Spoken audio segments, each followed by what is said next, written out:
আমি দেখতে তোমাকে রেটে করা বাপ বসো দেখিচ্ছি ব্যাপারটা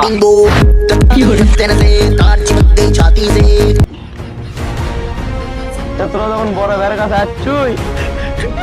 তোরা দিয়ে বাড়াচ্ছি তোরা ওটি যা আসে আগে দেখি করছো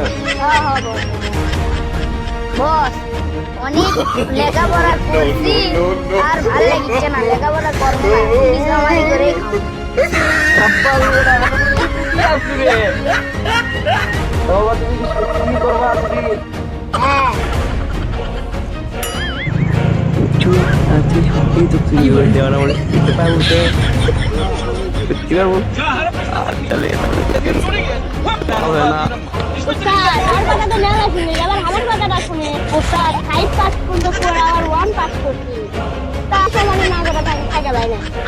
ঘুম না খালি কি করবে